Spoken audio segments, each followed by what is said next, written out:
Welcome back to another episode of the Razzball Fantasy Football Show. I'm your host, Guasco. We got a fun one tonight with two special guests.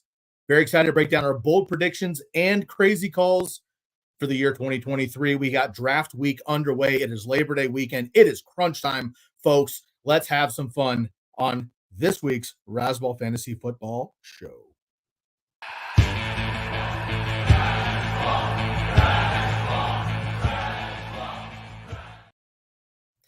What's up, everybody? I'm your host, Sky Guasco. It is great to be back in the hot seat once again. I'm on the road. I feel like every time I'm on this show, you see a different background. I'm moving. I'm making moves, making it happen. Sitting down here in California right now with some family. Really excited for Labor Day weekend. I've got 4 drafts in about 48 hours. It is crunch time, but we're going to mix it up and we're going to have a little fun today with bold predictions and crazy calls. Before I bring on my two special guests, and they're not guests, they're part of the family, but you know what I mean. I want to break down exactly what a bold prediction versus a crazy call is, in my opinion. A bold prediction is something that you hear across the industry. Everybody does it, right? It's something that is probably unlikely, but certainly possible, okay? For example, Ramondre Stevenson maybe getting drafted outside the top 10 running backs could be maybe the number 1 or even the number 3. That's a bold prediction. A crazy call would be taking it another step, and you would have someone like Devin Singletary's top 10, right? Or Jalen Warren becomes the number 1 running back in Pittsburgh. He becomes top 10. Najee Harris is outside of the top 36. Something like that is far more unlikely is a crazy call. So we're going to be breaking it down. My first co-host today is going to be my man, Mr. Matt Stiles. Matt, it's so great to be back on the show with you. You and I have got the entire season coming up. Both you and I, as we did last year. I'm stoked for all the antics and shenanigans. We have a lot of fun together. But for this one, we got bold predictions, crazy calls. Anything to add before I bring in our third co-host that I didn't mention on a bold prediction, crazy call? No, otherwise we've got our big draft tomorrow night. I will be out of pocket. So the next person that you introduce will be taking over and managing the draft.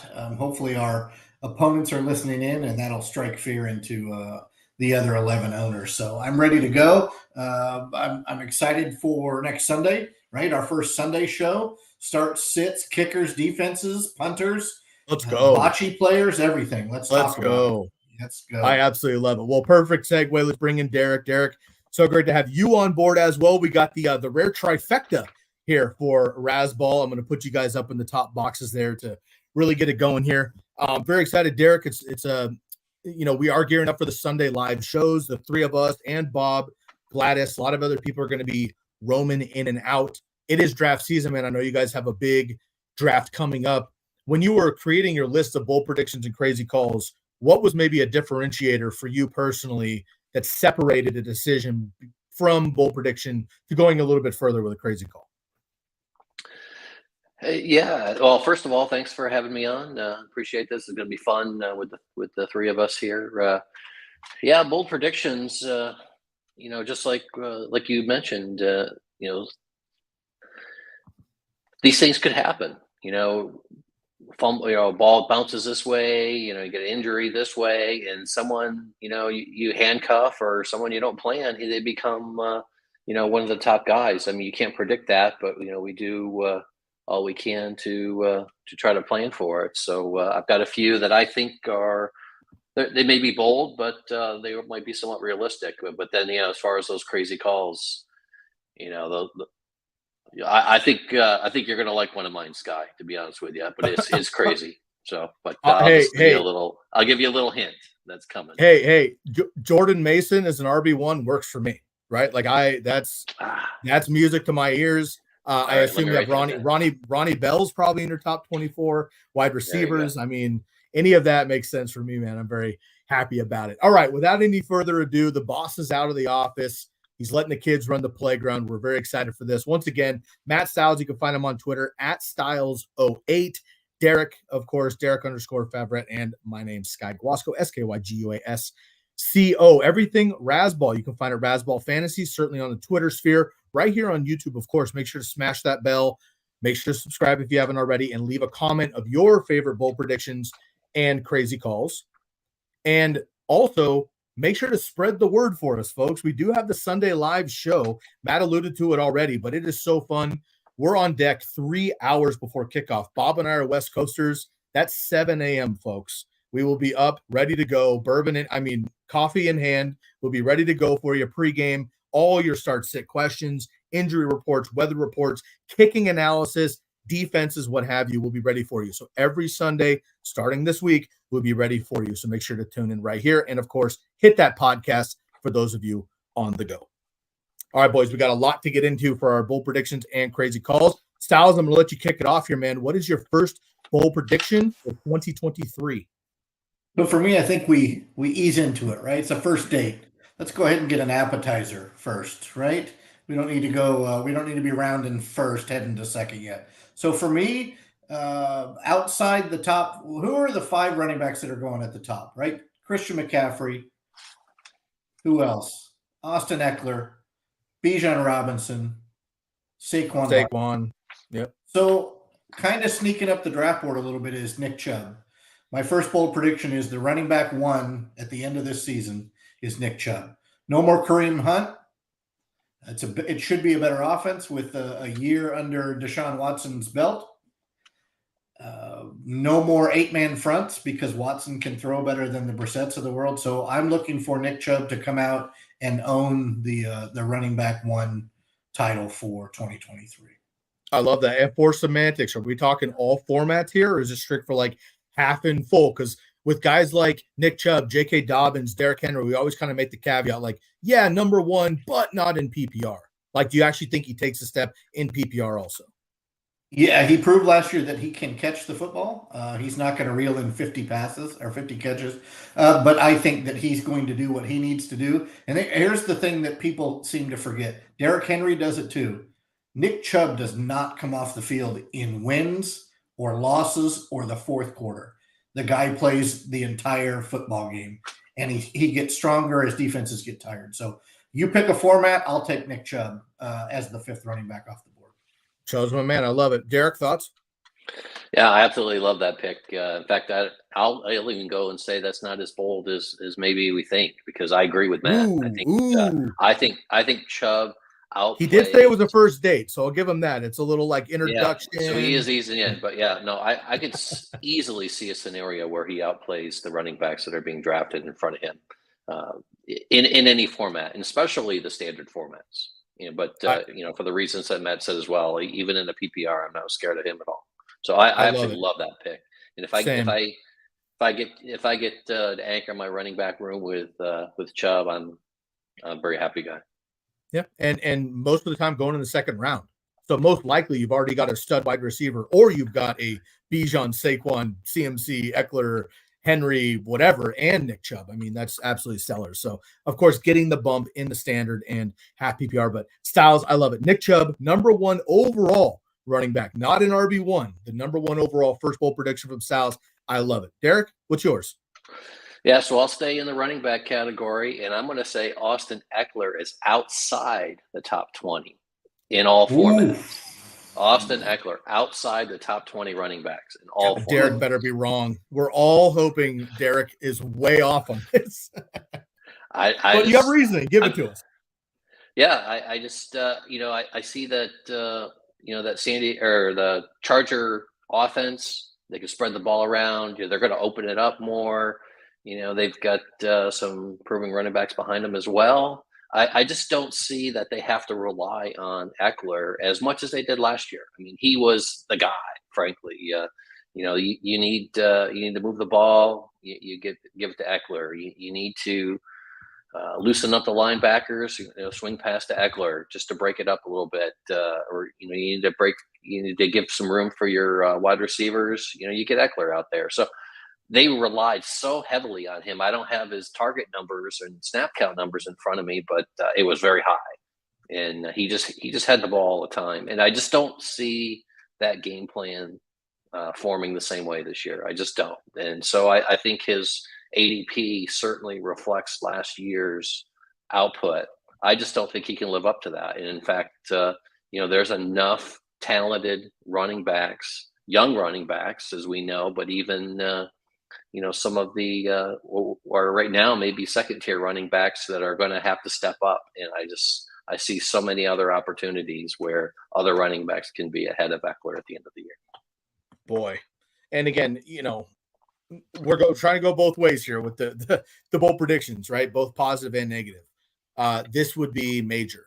I have one coming up here that would be a teammate, so maybe it helps in that regard. But obviously, Austin Eckler, right, being a top 3 pick in half PPR and standard, and certainly in PPR a top 5 pick, that would be a major loss, unfortunately. Matt, do you agree? Well, all I'm going to say is, can we get Derek to buy us a drink? Right, No, man. First date, right? Nope. I mean, Derek's operating Tinder 2.0 with that hot take. I will say I have Eckler.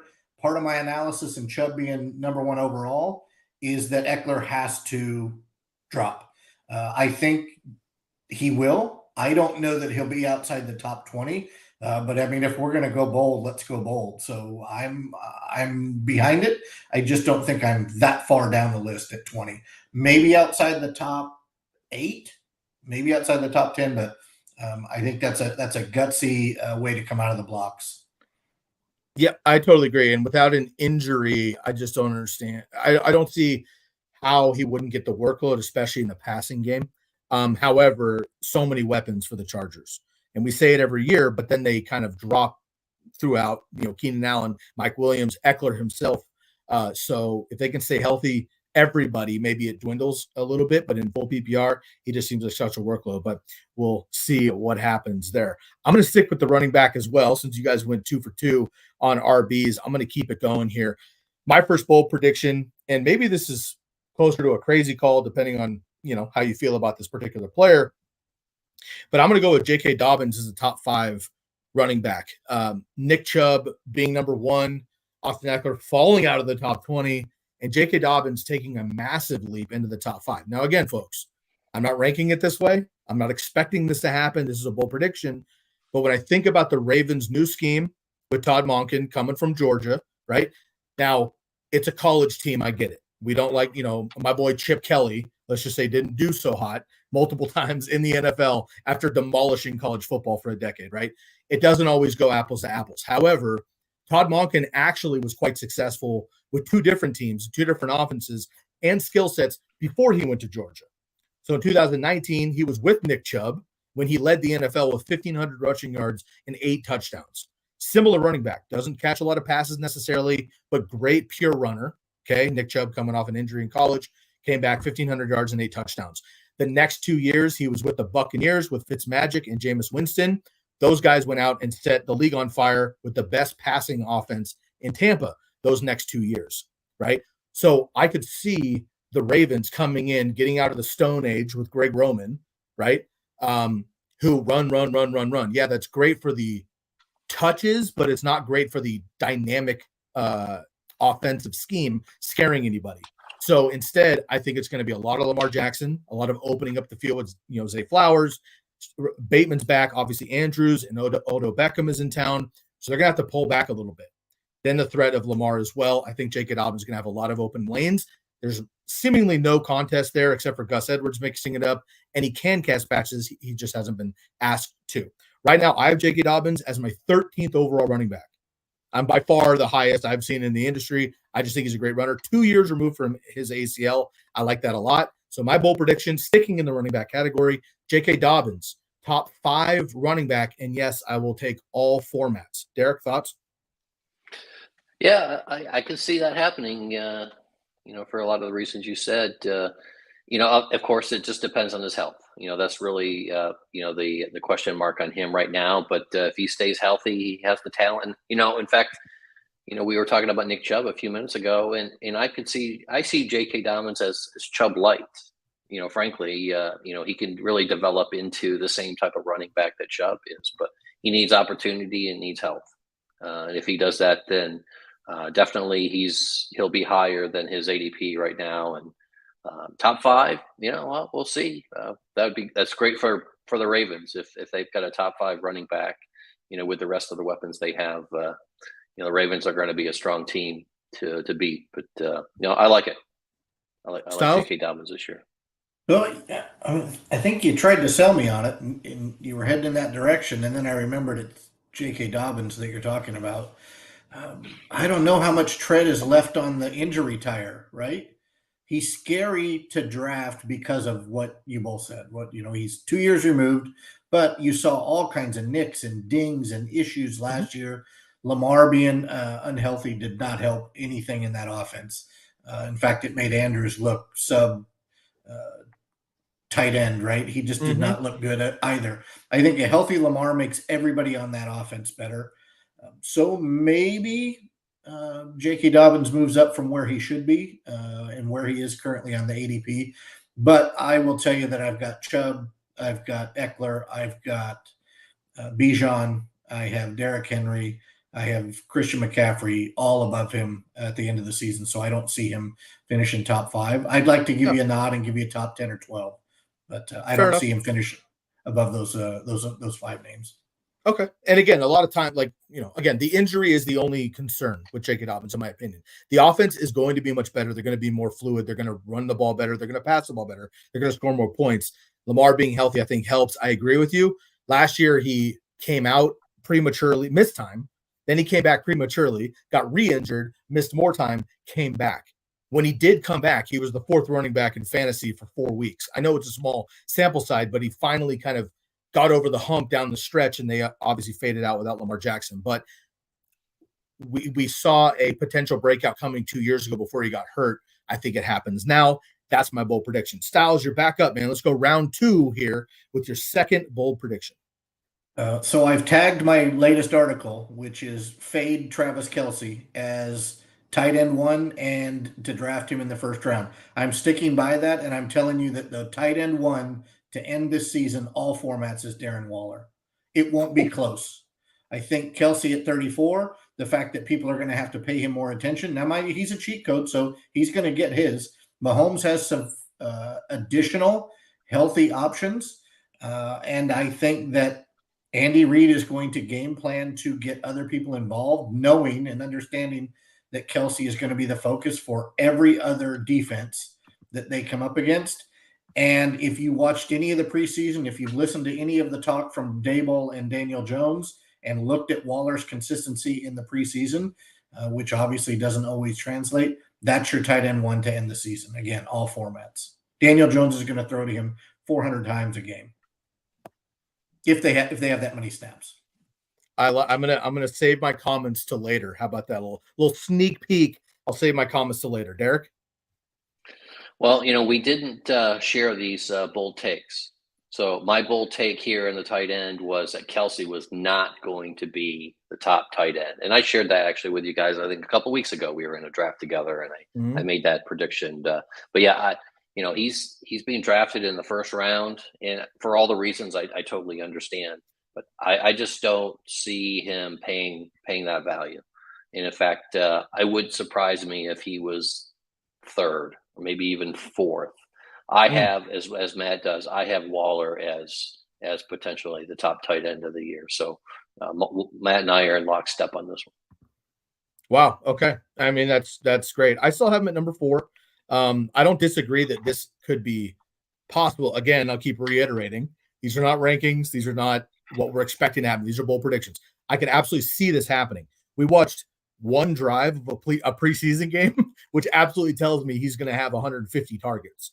At the tight end position, that's insane. And if he can give us 12 games at the tight end position, let alone 15 plus, and score double-digit touchdowns, he's at least going to be challenging Kelce.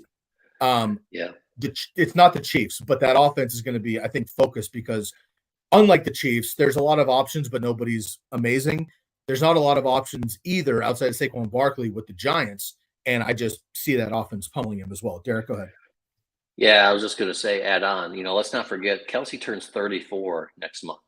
He's been Superman. He's stayed away from injuries for the most part, but he turns 34 next year, and he's taken a lot of punishment in his career.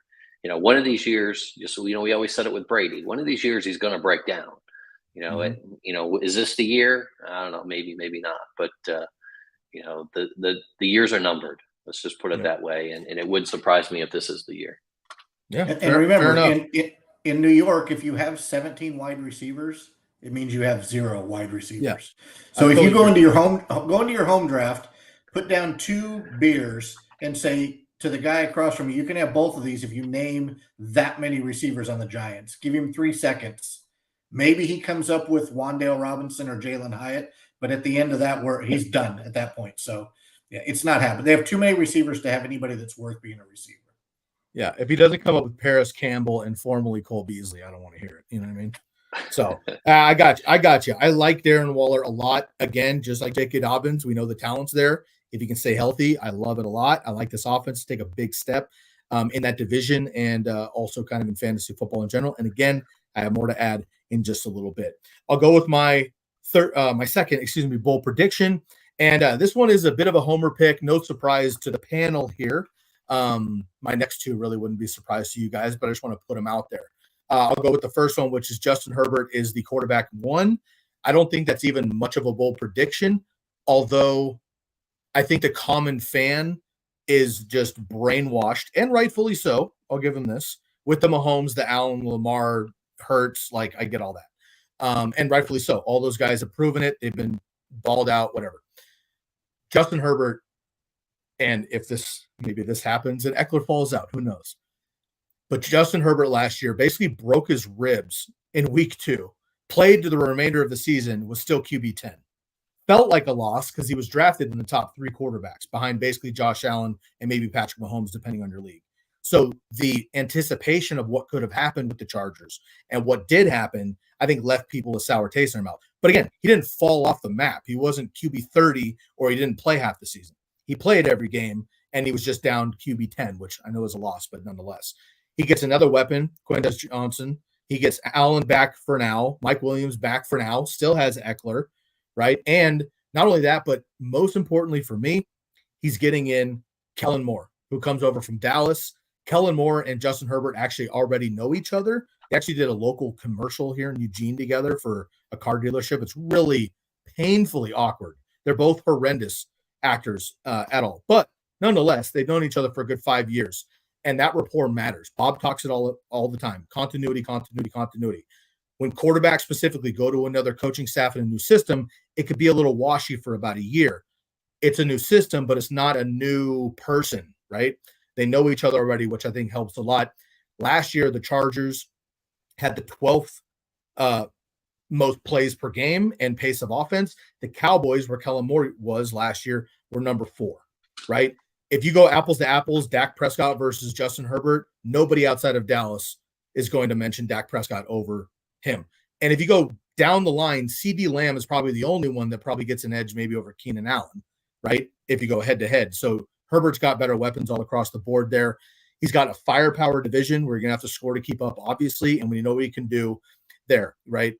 He had 12 top 10 performances last year, 3 in the top 3, 5 in the top 7. I think Herbert has a massive year this year.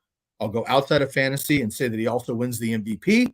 I don't know what the team will do in the playoffs because it's stacked in the AFC, but Herbert is going to be the quarterback. Number 1, my bold prediction. And my bold prediction on top of that is that he also wins the MVP. Stiles, call me crazy.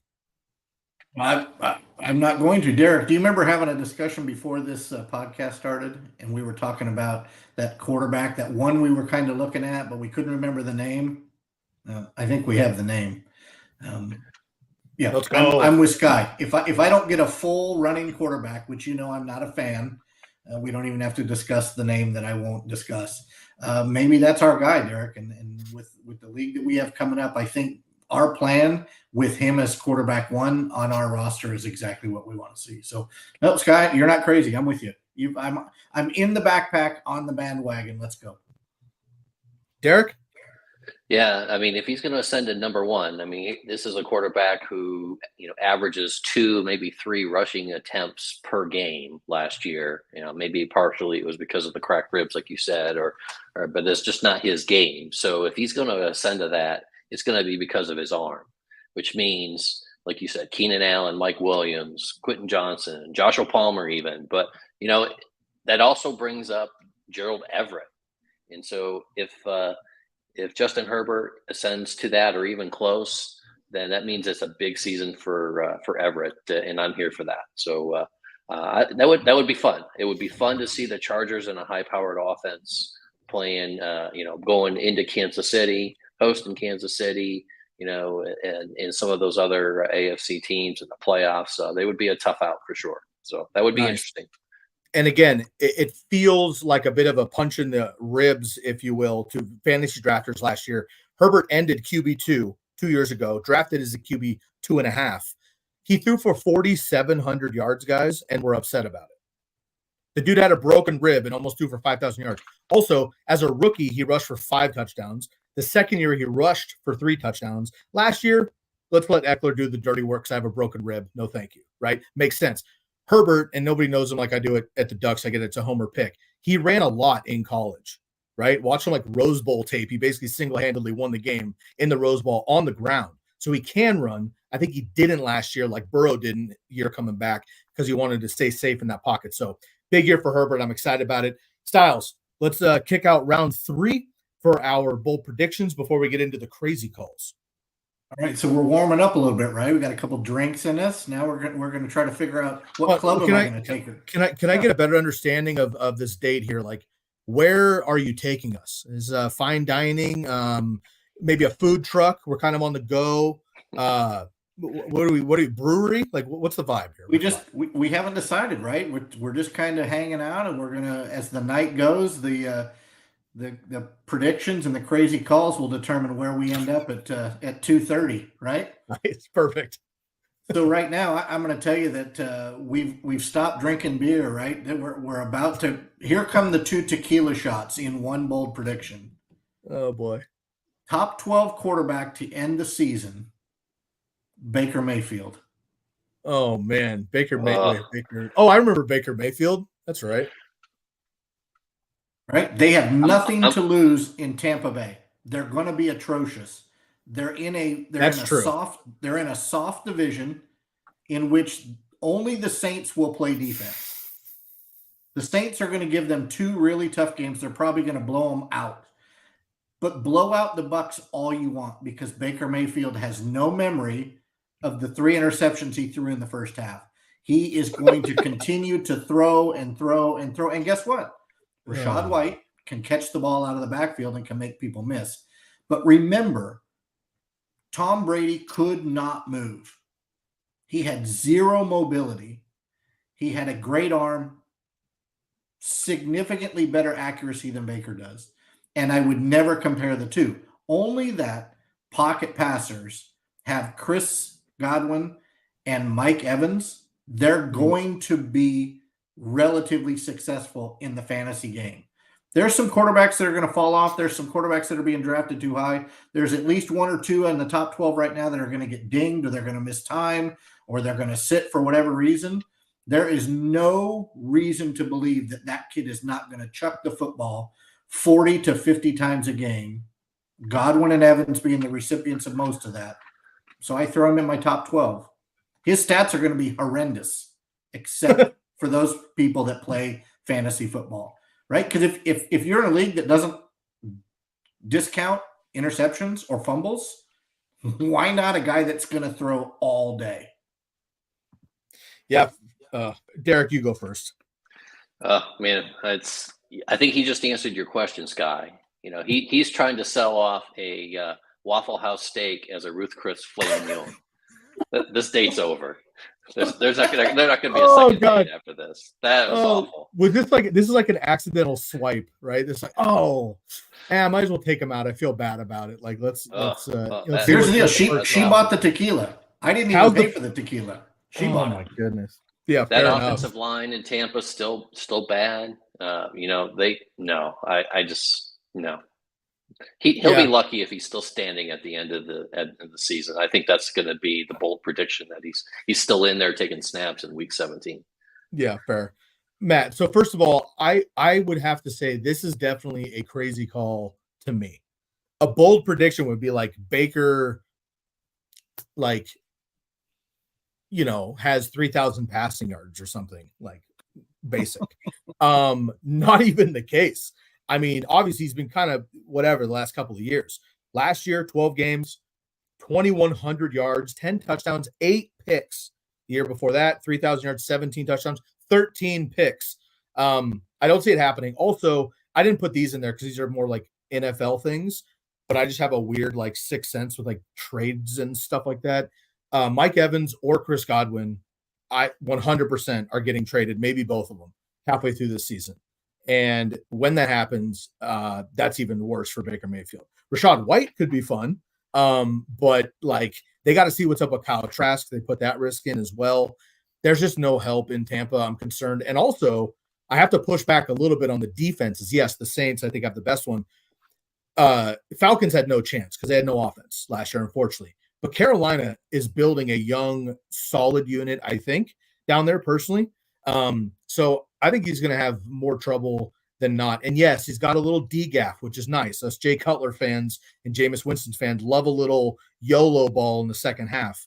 That could be fun. The problem is the 3 picks before that are going to either chop my points out or they're going to minimize them in general. So a little bit concerned about that. But hey, bold predictions are bold predictions. Stiles gonna fall on the sword there for Baker Mayfield. I dig it. Derek, what's your third one? Yeah, well, I'm going back to the Charm City. You were there with J.K. Dobbins. My bold prediction out of there is that Lamar Jackson actually is your MVP. Hey, man, he's my number 2. I'll put it that way. Yeah, all the reasons you said before. New offensive scheme. One of the knocks on him as a quarterback was that he can't throw. He does it with his legs, but he can't throw. We're going to find out this year that he can throw, and he's got more weapons than he's ever had on that field in Baltimore this year. He's going to be your MVP. I dig it. Matt? I mean, what do you want me to say? You guys just made fun of me. All I'm going to tell you is, and I was typing this in the private chat, viewership just doubled with the Baker Mayfield call. So we should have called it Hot Takes Show. I blew that. That's a marketing error on my fault. I'll wear that. We should have gone Hot Takes, stick around for the dating jokes or something. Boom, and then led with Baker Mayfield. That's my bad. I apologize there. I don't know. You're probably much more correct than I am with Baker Mayfield, but honestly, I needed 5. I came up with 4 that I really love, and the other one probably is a crazy call. But back to Lamar, I think Lamar can throw the football. He had a knock coming out of Louisville that he couldn't, but he has absolutely shown that he can throw the football, and he's got receivers. He's got a tight end. He's got a defense that will keep him in football games, and the AFC North will allow you to stay in football games just because that's who they are. And he can run. His legs are still young. So I don't know that it's MVP-ish, but again, I just gave you Baker Mayfield, so I don't know how much credibility I hold at this point. Okay, Matt, for the record, are you ranking Lamar Jackson or Baker Mayfield first? So in my article, I said that Baker Mayfield won't be drafted in most 12-team leagues. So I caveat all of what I'm saying right now by you wanted bold, you got bold, right? There you go. But yes, I have Lamar Jackson slightly above Baker Mayfield. Deal. Okay. Yeah. Okay. I appreciate it. All right. And not to pile on to you, my man. Of course we love you, but that was a stinger. Hey, but again, I talked about this pre-show. The reason we do bold predictions and crazy calls is they all sound insane, but they have thoughts behind it. The way I say this, if any of these come true, fantasy football has been turned upside down a little bit, no matter what, right? So you need to kind of be prepared for that. What does it look like? Why would these things even come to mind? That's what we're thinking about. I'm going to go with my third one here. Again, no surprise to you guys. I think maybe you even somewhat agree with me on some level here. My third bold prediction, and I called this one last year and came up short, but I believe in it again. Brandon Ayuk is going to outpace Deebo Samuel.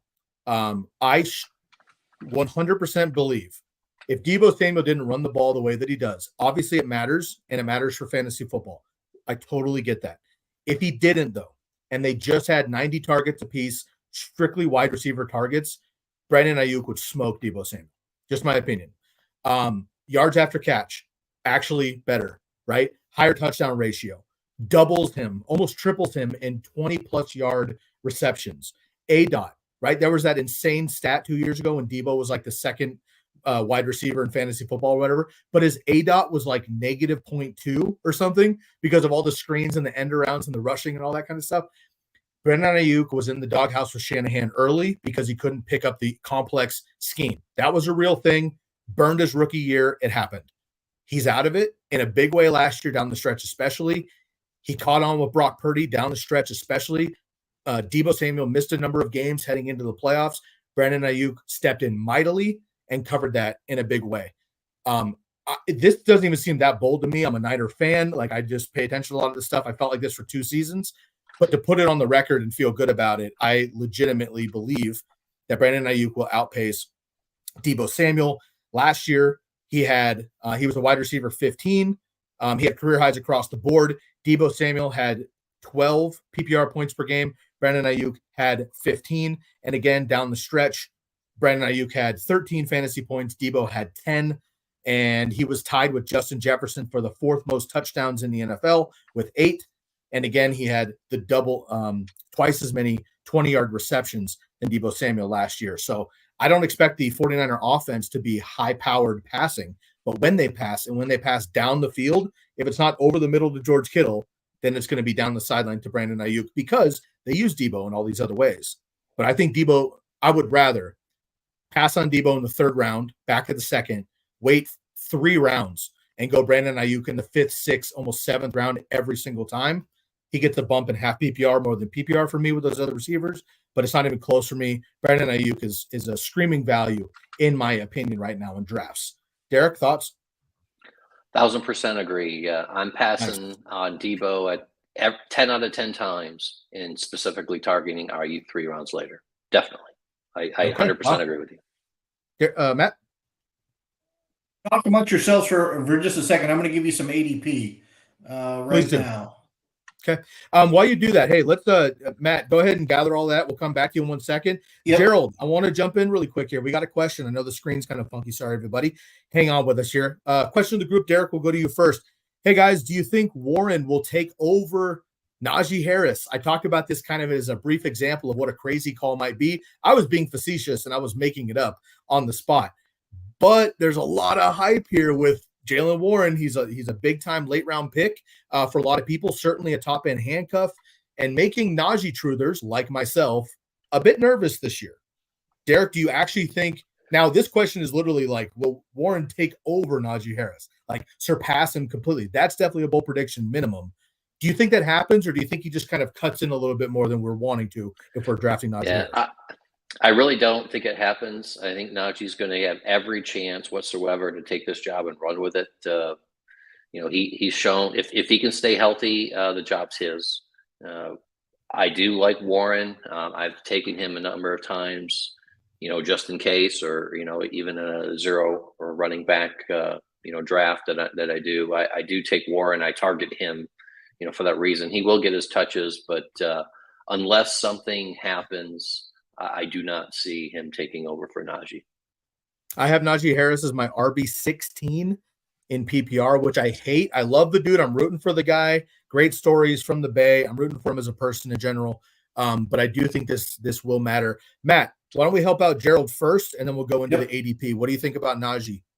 Najee Harris, 3.7 yards per carry, 5.7 yards per reception.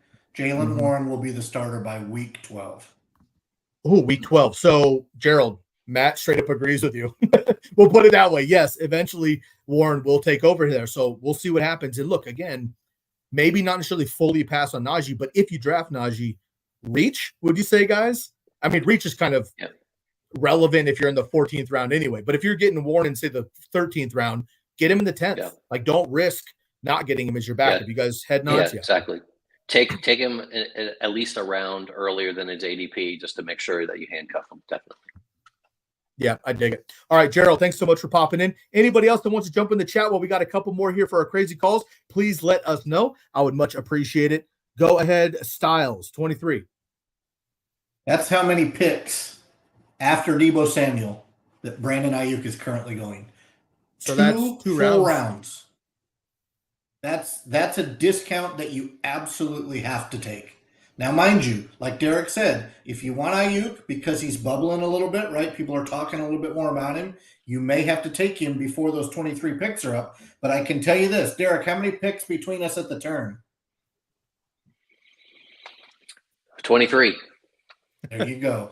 So we either take him at the turn, right? Or we bank on the fact that people have to go chase running back, or they're going to go after quarterback, or the tight ends are going to start coming off. But I can see him at the top of the 5th.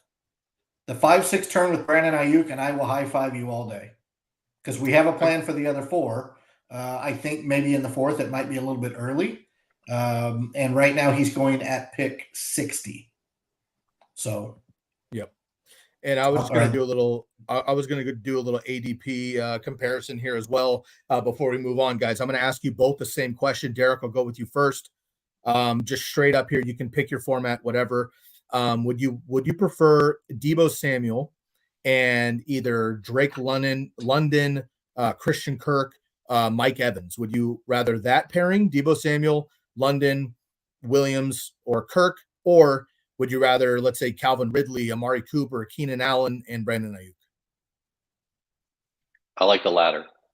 Yeah, Matt, definitely like 100%.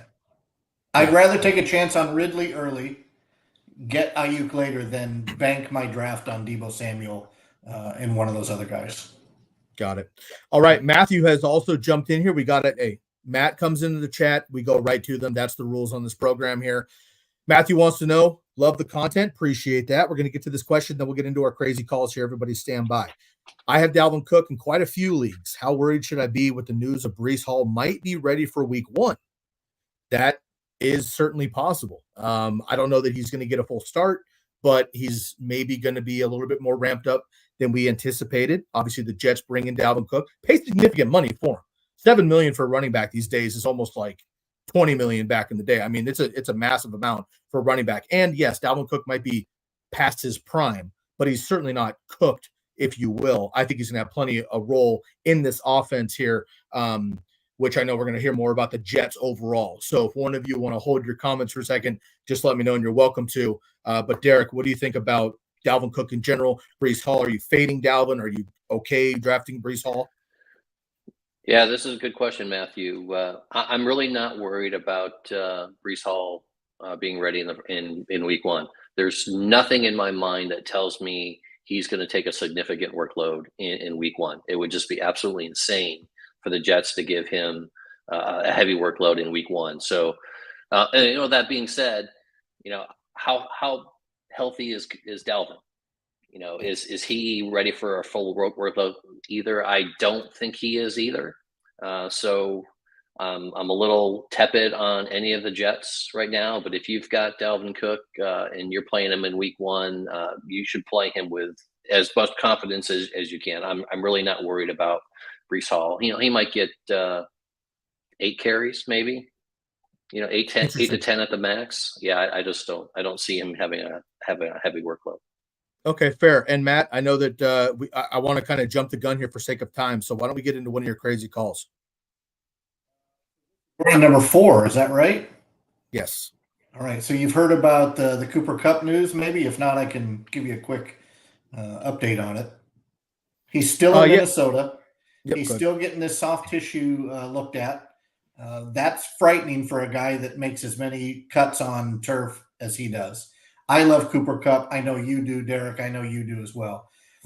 With the uncertainty of Cooper Kupp and the fact that I am going to continue to always fade Van Jefferson, Puka Nacua outscores Van Jefferson in 2023. And it's not going to be close. Love it. So I would even go so far as to say Puka rocking everywhere. Wow. Puka rocking everywhere. Puka. I got you. Yeah. Derek, thoughts? Well, again, I'm still, at Waffle House, eating that filet mignon. So, I'm really not too high on anyone that the Rams throw out there this year. I like the team and all, but Kupp being out of the lineup just changes everything.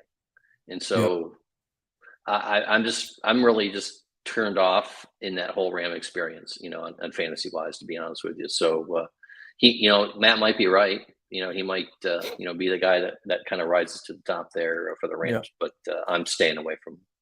Fair enough. Remember, Derek said he's turned off. Freudian slip, right? Turned off. We're talking about the date, right? It's going to be 2:30 shortly, buddy. So you got to make a call.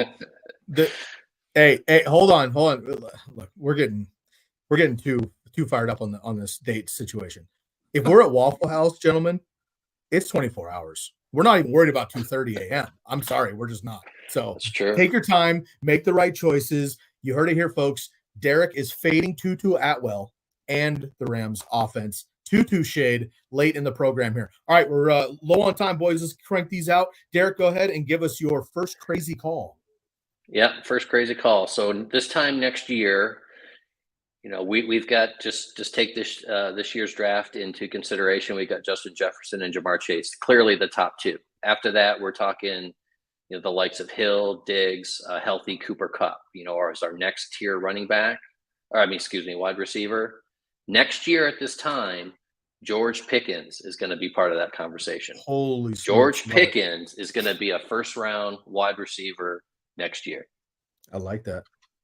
Man, that's a crazy call. My man. Sounds insane right now, but becomes the number one in Pittsburgh. Kenny Pickett taking another leap there. Deontay Johnson's not terrible. He's just not the athlete, in my opinion, that Pickens is if he's able to catch it. They're kind of a poor man's Lockett and DK over there, in my opinion. So I like that call a lot, man. That would be crazy indeed. Matt, is there any chance that happens? I don't know, but remember we talked about that 5-6 turn with Ayuk? Mm-hmm. Oh God! Please let the 6 be Pickens. Yeah. I'm all about that. I'm gonna actually. I was just gonna say I'm gonna. Woo. Same. And especially again, half PPR, they take another leap. I'm gonna pile on here with the wide receiver position. My crazy calls. Calvin Ridley I put down top 5 because people I think are really kind of nervous about him right now with the year and a half off, blah, blah, blah. If he was top 5, I'd be like, yeah, I kind of saw that coming. If he's just straight up like the number 1 wide receiver in fantasy, it would be a crazy call, but I think it could be possible. As the number 2, he had 1,400 plus yards and double-digit touchdowns with the Falcons with Julio Jones on the other side. Obviously, he's been off for a year and a half. This is so much different than Deshaun Watson, folks. I can't explain it. Right? The distraction, the media coverage, the negativity, all this stuff that Deshaun dealt with for 2 years, Calvin has not. He made a mistake. The dude bet on himself. Big deal, in my opinion. He got in trouble for it. He's missing games. He's not injured. He's healthy. Trevor Lawrence is going to skyrocket, in my opinion. He's up there with another bold prediction. Maybe he's top 3. Who knows? This offense takes another leap. Yes, there's a lot of mouths to feed, but Calvin Ridley, when you watch tape and summer film, it's not even close. Athletically, he is clearly the best wide receiver on that team. I think he takes a massive leap. I have top 5, but maybe he creeps in that top 1, 2, 3 slot. George Pickens, Calvin Ridley, and Puka Nacua, your top 3 wide receivers heading into next season. Matt, let's wrap it up here with our final crazy calls. Go ahead. All right. I'm a homer, right? I do. All right. So there was going to be something Green Bay related. At the end of the 2023 fantasy football season, Jordan Love and his trio of Christian Watson, Romeo Doubs, and Jaden Reed will have more fantasy points than Aaron Rodgers, Garrett Wilson, Alan Lazard, and McCole Hardman.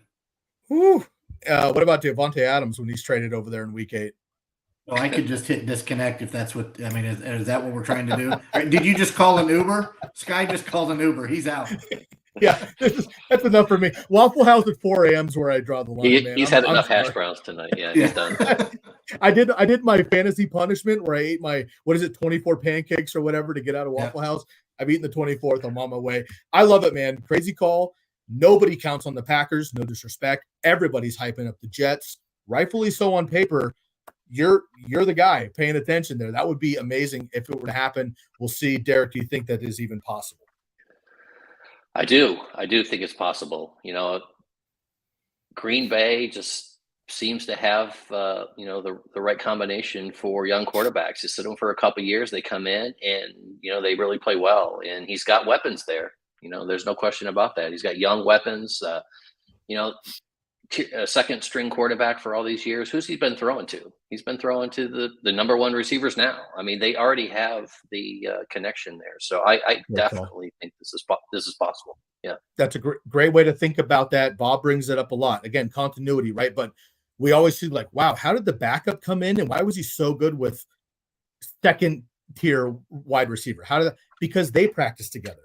When the number ones practice together, number twos practice together. That's going to fade us into our final question here. Gerald is back in the question. I want to answer this last one before we get out of here, boys. Matt, we will start with you. Zay Flowers, the number one wide receiver in Baltimore heading into week 1. Yes, Calvin Ridley light. Tyreek Hill light. Nice. I like that a lot. Rookie, by the way, folks. Zay Flowers, number 1 here. Rashad Bateman coming off of an injury, screw in the foot. OBJ, not OBJ that we want, unfortunately. I like that a lot. Derek, thoughts? I agree. Yes. Wide receiver 1 for Baltimore. For the MVP quarterback. Yes. I'm with you. But he may not be the number 1 pass catcher for Baltimore, but he'll be the wide receiver 1.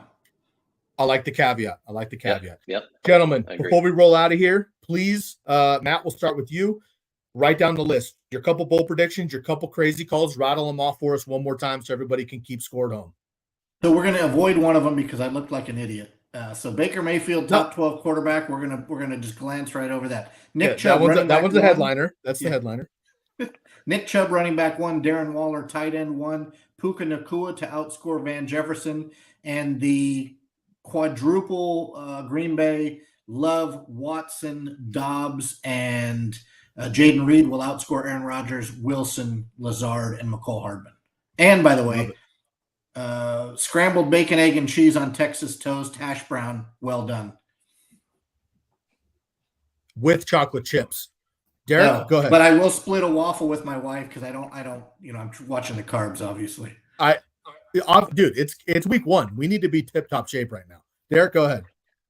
Yeah, Eckler, outside top 20 running back at the end of the year. Kelsey is not your top tight end, and I also have Waller as my top tight end. Lamar Jackson is your MVP. George Pickens is a first-round draft pick next year. And the one I didn't get to, the one I wanted to show you, Sky, all these high-powered teams in the AFC, Tua takes Miami to the Super Bowl. Oh, snap. Oh, man. Wow. I love to hear that. Drop. Oh, yeah, let's get Jeff Wilson and Raheem Mostert a ring. I love to hear that. All right, mine, J.K. Dobbins, top 5. Justin Herbert wins the MVP, QB1 overall. Brandon Ayuk outscores Deebo Samuel. Crazy calls. Calvin Ridley is the top 5 wide receiver, the one I didn't get to, with the Darren Waller hype. Daniel Jones is the top 3 to 5 quarterback as well. Nobody saw it coming with Josh Allen. Brian Dable has done magic already. Career lows in negative and turnovers last year. Career highs everywhere else for Daniel Jones. Lots of weapons, maybe not for fantasy, but lots of options there. Saquon Barkley, Darren Waller. I think Daniel Jones hits the moon this year. Gentlemen, trifecta, so fun. We have the Sunday Live coming up. 7 a.m. Pacific kickoff. 10 a.m. Eastern time kickoff. 3 hours before. We're going to set your lineups. We're going to get through rosters. We're going to get through all of your questions. Find us right here. Hit the super chat feature if you'd like to donate to the program, but also it helps you jump the line. We're going to get hundreds of inquiries. Jump the line. We answer your question right away so you can get about your morning. I appreciate that. Any final words, Matt? We'll start with you first. I just hope Derek is off his plane and to his hotel prior to that 10 a.m. kickoff because we're going to need him in the quad box. I'm doing the same thing. I love it. Derek, go ahead. Yeah, look for an article from me this week, 5 things to know for week 1. It's at the editor now. You should see it either tomorrow or Wednesday. Beautiful. And I got my week 1. I got my breakouts and sleepers dropping as well. Appreciate you, boys. Everything Rasball at Rasball Fantasy. Stiles 08, Derek _ Favret, Sky, Guasco. You can find all of us on Twitter. We'll catch you on Sunday, everybody. Best of luck. Wrap up your drafts. Hit us up in the DMs if you need anything else, and we'll catch you next time. For my co-host and the rest of the squad here at Rasball, we are out of here.